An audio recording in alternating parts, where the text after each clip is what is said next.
You said that these open-air drug markets were allowed to exist and allowed to continue. Who's allowing it?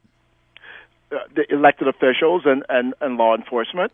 That's who's allowing it. We draw circles or lines around these communities, and we say on this side of the line, you cannot have open-air drug markets. You cannot do, but people on this side who want drugs, who buy drugs, they're allowed to come across the boundary and buy their drugs open air on this side of the line. That's who's allowing it. We are allowing it. And are you and your colleagues now, several weeks after the horrible events that we saw in West Baltimore, are you putting together some sort of new policies that will stop that? It sounds outrageous to me that you're saying that elected officials are allowing open air drug markets to occur. When will it stop? Well, I'm not saying anything that's that outrageous that you or any other citizen can't see with your own eyes, and that the people who live there are so serious about the fact that they tell the police daily, and they tell their elected officials daily, who's doing drugs, where they live, what their names are, what they're wearing today, and what time these actions are taking place.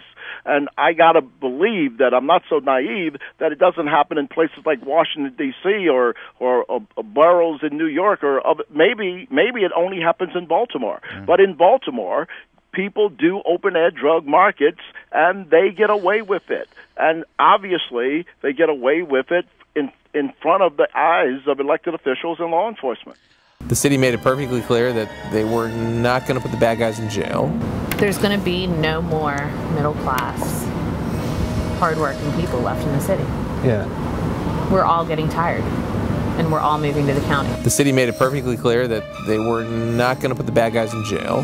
There's going to be no more middle-class, hardworking people left in the city. Yeah. We're all getting tired, and we're all moving to the county. They're basically legalizing drugs from the bench, and the problem is with that, they were also legalizing violence.